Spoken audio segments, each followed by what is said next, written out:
Welcome back. Today, we're diving into the exciting world of Australian 50-cent coins, uncovering the top four most valuable and expensive pieces that continue to surprise the market. These aren't just ordinary coins. In the right year, condition, and rarity, they can be worth far more than their face value. Let's get started.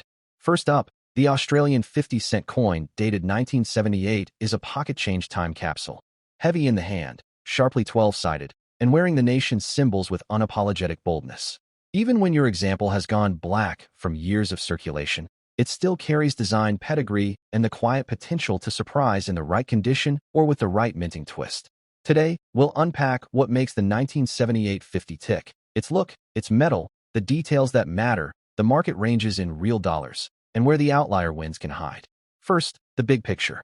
After the silver round 1966 50 was hoarded out of circulation, Australia reintroduced the denomination in 1969 as a distinctive dodecagon in copper-nickel. The 1978 issue sits squarely in that early copper-nickel era. No gimmicks, just a robust workhorse coin struck for everyday use. That's good news for collectors. Common dates build the base, and truly nice survivors or dramatic errors stand out against a sea of ordinary pieces. Turn to the obverse, and you'll see Arnold Machin's youthful effigy of Queen Elizabeth II, the second definitive portrait used across Commonwealth coinage at the time. On a sharp strike, hair strands above the ear are crisp, the tiara facets reflect light, and the legends Elizabeth II, Australia, 1978, are tall and even. These are your checkpoints for grading. The better the hair, the stronger the letters, the more likely you're holding a premium example. Flip it over, and the reverse delivers Stuart Devlin's masterwork, the full Commonwealth coat of arms. The kangaroo and emu support a shield quartered with state emblems. The seven-pointed Commonwealth star anchors the composition. Native flora frames the scene. On high-grade coins, you'll see feather texture on the emu's chest, crisp joints on the kangaroo's forearms, and clean line work inside each state panel. These micro-details separate nice from notable and are the first to flatten with wear.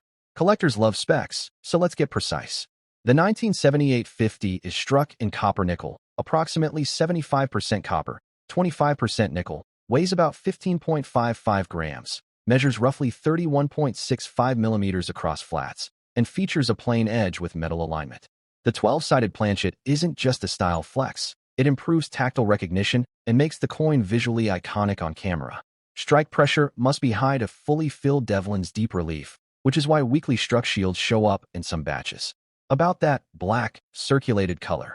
Copper-nickel doesn't tarnish like silver, but it will darken from years of pocket oils, humidity, and storage in PVC flips or reactive holders. Uniform charcoal toning can look moody and collectible. Patchy, sticky, or greenish areas often signal environmental damage. Market reality?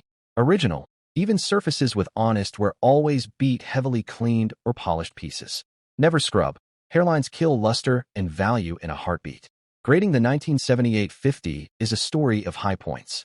In fine to very fine, the emu's chest and the roo's hip go flat, shield lines soften, and the hair above the ear becomes a smooth patch.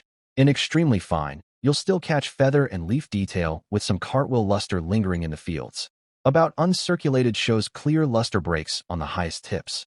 True uncirculated examples flash that rolling cartwheel under light, with sharp rims and minimal bag marks. How common is 1978? It's a regular issue year with high mint output, so typical circulated examples are plentiful. But here's the twist. Decades of circulation were unkind to sharp details. That means genuinely premium survivors, bright, lustrous, well-struck coins with clean fields, are much scarcer in the market than raw mintage figures suggest. Add in the fact that many proof set pieces have haze or hairlines, and suddenly top-tier eye appeal commands attention. Let's talk dollars in Australia first. In average circulated condition, a 1978 50 trades around face value to a couple of dollars AUD as a casual collectible. Step up to crisp extremely fine/AU and you're commonly in the $2 to $5 range. Attractive uncirculated examples with full luster sit roughly around $5 to $15, with exceptional choice pieces pushing beyond when the strike is bold and the fields are clean. Proof-only strikes from official sets can see roughly $10 to $25 if problem-free and nicely mirrored. For viewers pricing in US dollars, think approximately $0.50 US to $1.50 for typical circulated, $2 to $4 in EF/AU, and $4 to $12 for bright uncirculated, with premiums for standout quality. Exchange rates, seller reputation, and photos matter. A great coin shown with bad lighting will underperform. A merely decent coin shown with crisp, honest photos can meet or beat expectations. Where does make you a millionaire enter the chat? Not with a standard circulated 1978, and anyone claiming that is selling hype.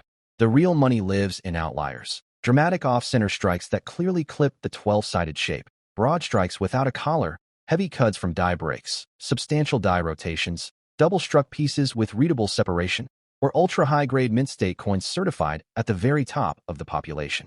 Those are rare, photogenic, and bid magnetic. Here's a fast diagnostic routine to spot potential winners. First, weigh the coin. Around 15.55 g is correct. Big deviations can signal a wrong planchet or damage.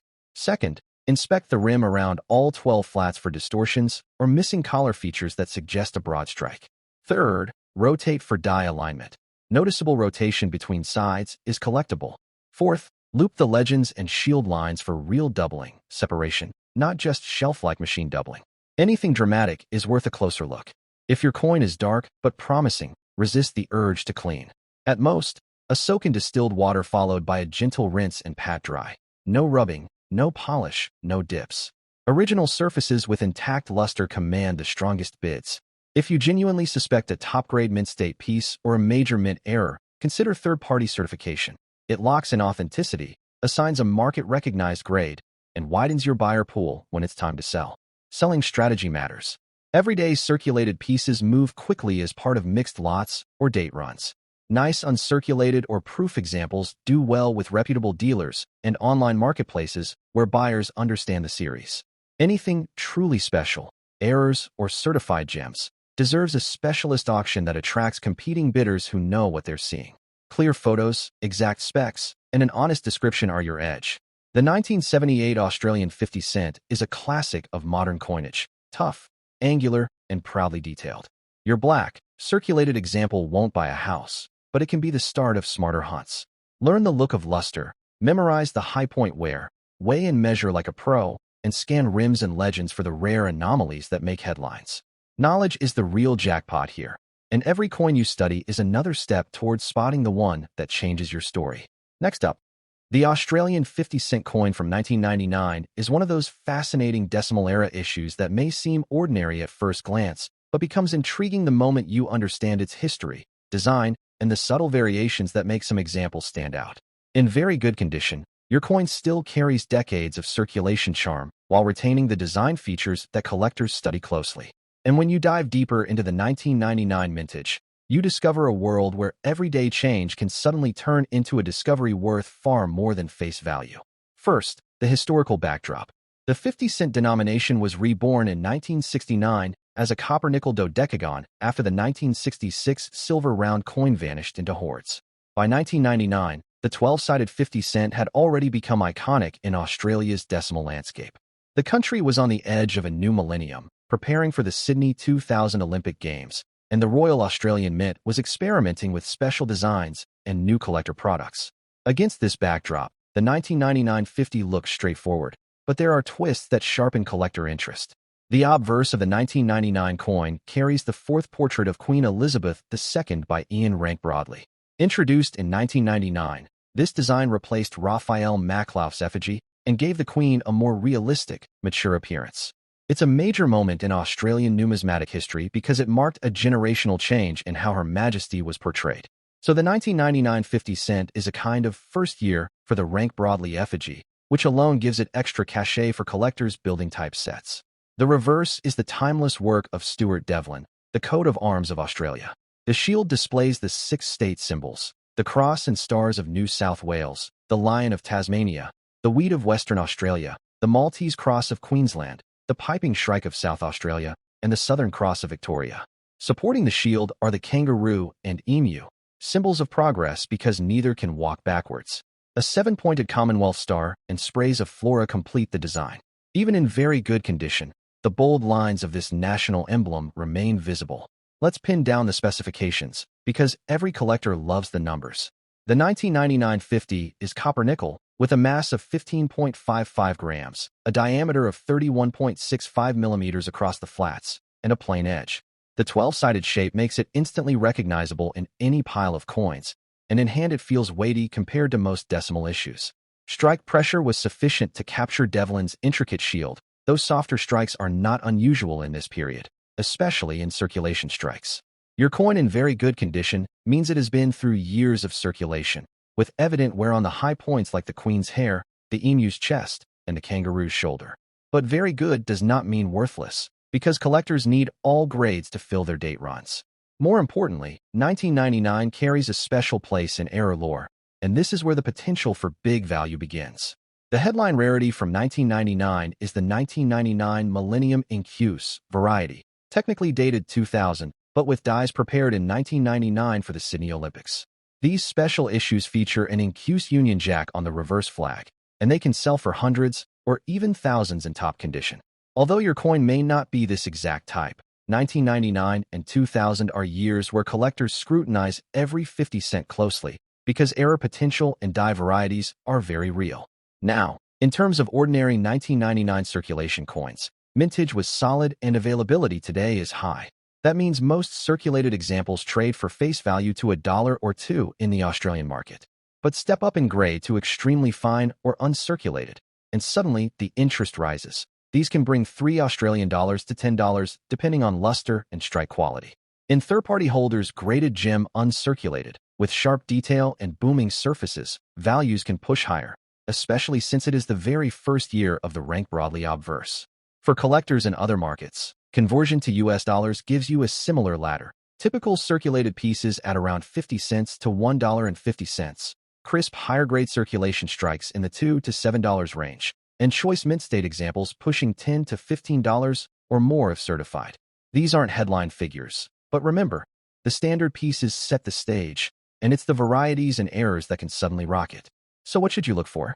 On your 1999 coin, check for off-center strikes, clip planchets, and die cracks. These error types are always marketable, but pay special attention to the lettering, rims, and alignment. A strong double strike or misaligned die can transform a $1 coin into a $100 coin overnight. Even in very good condition, dramatic mint errors still sell for premiums, because error collectors value the oddity over wear. Demand is steady because collectors love first-of-series issues. Since 1999 launched the Rank Broadly portrait, people who build type sets of decimal coinage often seek this date specifically. Add to that the proximity to the Sydney Olympics and the heightened attention to Australian 50s from 1999 to 2000, and you have a recipe for ongoing market interest. The fact that it's a large, visually appealing coin only strengthens demand compared to smaller decimals. Could this coin make you a millionaire? Realistically, no. An ordinary 1999 50 in very good condition is a modest value collectible. But the dream remains alive in the form of extraordinary errors, spectacular mint state survivors, or those elusive wrong planchet strikes. A dramatic, one-of-a-kind discovery tied to the 1999 dies could indeed make headlines and bring in thousands, even tens of thousands.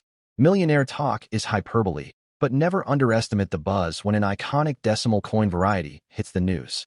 For now, your best move is to treat your 1999 coin as both a collectible and a teacher. Use it to learn how to grade circulated copper-nickel accurately. Compare its portrait to earlier and later effigies. Study the wear on the coat of arms so you can recognize sharp strikes instantly. And keep your eyes open for the unusual, because in coins, knowledge multiplies value. The 1999 Australian 50 cent is more than just 50 cents. It's the bridge into a new portrait era, a reminder of the approaching millennium, and a coin that trains the eye for detail. Even in very good condition, it has a story worth telling. And in the rarest cases, it can lead you straight to the kind of discovery that excites the entire collecting world. Next up, the Australian 50 cent coin, dated 1971, is a fascinating piece of decimal history.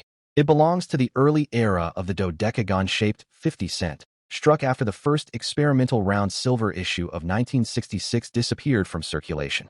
By 1971, the 12-sided copper nickel 50 was already cementing its place in Australian coinage, becoming one of the most recognizable coins in the decimal series. Today, a circulated 1971 50 may look common, but the deeper story of its design, minting, and market can transform this everyday coin into a treasure worth studying. The obverse of the 1971 50 proudly features the second portrait of Queen Elizabeth II, designed by Arnold Machin. Unlike the earlier Gillick portrait used on pre-decimal coins, Machin's design gave the Queen a softer, more refined profile, adorned with the girls of Great Britain and Ireland tiara. Around the rim runs the inscription, Elizabeth II, Australia, 1971. Even in circulated condition, this effigy retains its charm, though heavy wear often softens the fine details in the hair and crown. Turn the coin over, and the reverse delivers a masterclass in heraldic art. Designed by Stuart Devlin, the father of Australian coin design, it showcases the Commonwealth coat of arms. At the center is a shield containing the emblems of the 6 states, with the kangaroo and emu standing proudly as supporters. Above the shield rests the 7-pointed Commonwealth star, while sprays of acanthus leaves frame the composition. This design, bold and detailed, remains one of the most iconic in Australian coinage, and its complexity makes it an excellent canvas for collectors to study wear patterns and strike quality. Let's lock in the specifications. The 1971 Australian 50 is struck in copper, nickel alloy, 75% copper and 25% nickel, giving it a pale silvery appearance. It weighs 15.55 grams, measures 31.65 millimeters in diameter across the flats, and is struck on a 12-sided planchet with a plain edge. These dimensions make it one of the largest and heaviest base metal coins in Australian circulation, and even in circulated condition, it feels substantial in hand. In circulated examples, where usually begins on the kangaroo's shoulder and hip, the emu's chest and legs, and the finer details of the queen's hair. Coins in lower grades often show a smooth, almost flat appearance on these areas, while higher grade circulated examples preserve much of the intricate line work within the shield and feathers. Collectors prize coins with strong detail and minimal rim damage, even if they have seen years of use. Mintage is an important part of the story. In 1971, the Royal Australian Mint struck more than 21 million 50-cent pieces. That makes this coin fairly common in circulated grades, and most examples today trade for only face value or slightly above. However, the supply of high-grade survivors, true uncirculated coins with blazing luster and crisp details, is much thinner, and those are where collector demand steps in to raise values. When we turn to market value, circulated 1971 50s typically bring around 0.50 Australian dollar to 1.50 Australian dollar. Better examples in extremely fine to about uncirculated condition might sell for 2 Australian dollars to $5. In full uncirculated, prices can range from 8 Australian dollars to $20, with truly choice. Gem-level coins fetching more when the surfaces are pristine and the strike is strong. Proof strikes, packaged by the Mint in presentation sets, are much scarcer in nice condition and can command 30 Australian dollars to $50 depending on quality and packaging. For collectors outside Australia, in US dollar terms, the coin generally trades for around 0.50 US dollars to $1.25 in circulated grades, 2 US dollars to $4 in EF/AU, and 6 US dollars to $15 for solid uncirculated examples. Proofs again command a premium. While these figures aren't in millionaire territory, they show that condition and presentation make all the difference in numismatic value. So how? You may ask, could a 1971 50 ever make you a millionaire? The answer lies not in the ordinary, but in the extraordinary. Dramatic mint errors, off-center strikes, double strikes, broad strikes, or wrong planchet errors can fetch many multiples of standard prices. A 50-cent struck on the wrong blank, such as a 20-cent or foreign coin planchet, could be a once-in-a-lifetime find. Combine that with collector demand for unique oddities, and suddenly an ordinary date becomes headline-worthy. Another potential path to value is ultra-high-grade certification. If a 1971 50-cent coin is found in flawless, gem condition and graded MS66 or higher by a leading third-party grading service, it can become a condition rarity. Since most 1971 coins circulated heavily, pristine survivors are far scarcer than their mintage suggests, and specialist collectors will pay a premium to secure the very best. Demand for the 1971 coin is steady because collectors of Australian decimal series need it to complete date runs. Its status as part of the early copper, nickel era also gives it a nostalgic charm. While it may not carry the celebrity of the 1966 silver round or the low mintage 1985 and 1993 issues, it is still a necessary and well-loved piece of the set. For new collectors, it's often one of the first coins that sparks curiosity about condition and value. Your circulated 1971 coin may not be glamorous, but it's a perfect teacher. By comparing it to sharper examples, you can train your eye to grade coins accurately, identify where sets in first, and appreciate the artistry of Devlin's coat of arms. It also reminds you that every coin has a story, and that sometimes what looks ordinary is part of a much bigger narrative in a nation's numismatic journey. Selling opportunities are straightforward. Common circulated examples move quickly in bulk lots or as fillers for date sets. Higher grade or proof pieces do well on online marketplaces and with reputable dealers. Error coins or exceptional mint state examples should be directed to specialist auctions, where they can reach their full market potential. As always, clear photos, accurate descriptions, and honesty about condition are the keys to getting strong prices. In conclusion, the 1971 Australian 50-cent coin is a solid, handsome piece of decimal history. Its circulated condition may limit its current dollar value, but it carries educational and collecting value that far outweighs its face. With potential upside in errors and gem-grade survivors, it's a coin that reminds us why we collect, for the thrill of discovery, the joy of history in our hands, and the chance, just maybe, to stumble on a piece that changes everything.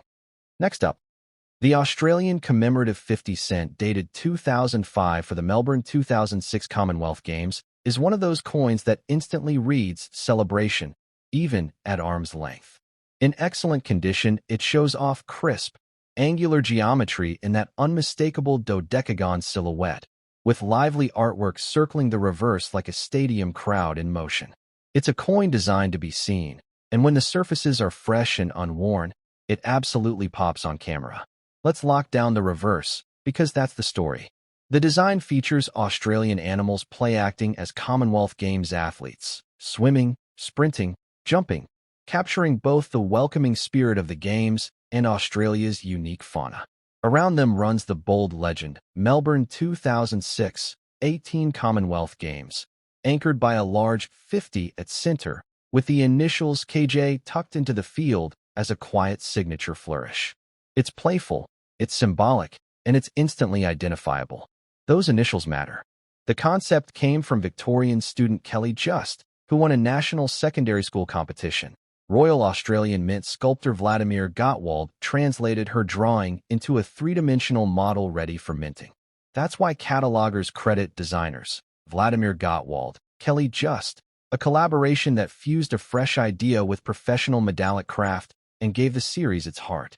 Flip to the obverse, and you get the fourth definitive portrait of Queen Elizabeth II by Ian Rank Broadley, the diademed bust facing right, with the Latin script legend Elizabeth II Australia, 2005. The date on the obverse reads 2005, while the reverse shouts 2006 for the Games, an intentional, slightly cheeky juxtaposition that collectors love to point out. It's metal alignment, so turn the coin top to compare sides. Specifications are pure Aussie 50. The piece is copper-nickel, about 3/4 copper, 1/4 nickel, weighs roughly 15.55 grams, spans about 31.5 millimeters across the flats, and wears a smooth, 12-sided edge. That angular planchet is functional as well as iconic. It resists rolling and gives the coin tactile identity in a pocket or a handful of change, while the high relief rewards a strong strike with sharp detail in fur, feathers, and lettering. This isn't a boutique token. It's a true circulating commemorative from the Royal Australian Mint in Canberra, made to be spent, saved, and spotted in change. Royal Australian Mint records and major catalogs group it as a 2005 circulating 50C with the special Melbourne Commonwealth Games reverse, which is why you'll encounter it both loose and in official RAM coin cards packaged for collectors at the time. How many are out there? Numismatic references report a circulation mintage just over 20 million. Numista lists 20,719,000 pieces, plus small runs for presentation products such as coin cards and a folder. Translation: the date is common overall, but superb survivors with knife-sharp rims, booming luster, and zero haze aren't as common as the raw number suggests. There's also a premium silver-proof interpretation of the student design concept for collectors, housed in a capsule and case, with sources noting a limited mintage of 10,000. Those proofs carry mirrored fields, frosted devices, and that same crowd-pleasing ring of animal athletes in ultra-crisp detail. A very different vibe from the business strike 50 you'll see in change. Let's price the everyday reality first, in Australian dollars. Typical circulated examples trade around face to a few dollars. Clean, problem-free pieces in extremely fine to about uncirculated commonly see a couple of dollars on dealer sites and marketplaces, and bright uncirculated coins tend to fetch in the mid-single digits. A representative snapshot. Live listings often sit in the $2 to $7 corridor for raw business strikes in decent to excellent shape. Factory-fresh, uncirculated coins in the official RAM coin card are collected as a distinct product and typically ask in the low teens. A current example of the 2005 Games 50C coin pack is tagged at about $13.95. That carded format appeals to set builders and gift buyers and can trade at a premium over loose UNC of the same date. If you're browsing internationally, convert loosely to US dollars and you'll see a similar pattern. Common circulated pieces around $1 or $2, strong UNC into the mid-single digits, and official carded UNC a bit above that. Namista's community price grid, while only indicative, lands in the same ballpark when converted from its native GBP ranges for the circulation strike. Use it as a compass, not a contract. Where can the value stretch? I appeal and errors. Exceptional mint state coins with blazing cartwheel luster, minimal contact marks, and full-strength strikes will outperform average UNC. Dramatic mint errors, true off-centers that clip the 12-sided outline, pronounced broad strikes, double-struck pieces with visible separation, or strong die rotation, are the wild cards that can bring multiples of baseline prices because they're both scarce and photogenic. That's the collector psychology that turns a familiar type into a standout sale. Just remember, genuine major errors are rare by definition. And that looming question, could this coin make you a millionaire? Not in its standard form. With roughly 20-odd million struck, the 2005 Melbourne Games 50 is a beloved, accessible commemorative, not a lottery ticket. The realistic pathway to big money is an extreme outlier, a headline grade, top population certified gem with immaculate surfaces, or a spectacular, unequivocal mint error that commands specialist auction attention. Treat millionaire talk as entertainment. Treat knowledge, grading, diagnostics, and originality as the real engine of profit. Here's your action plan for an excellent condition piece. Keep it original, no polish, no dips. Photograph it under diffused light to showcase the crisp, playful animal athletes and the deep, even fields. If it looks truly exceptional, consider third-party certification to signal quality to distant buyers. And if you ever spot that rare off-center bite into a flat of the dodecagon or unmistakable doubling in the legends, that's when you pull the loop, document every angle, and get a specialist opinion. That's how you turn a great story coin into a great result.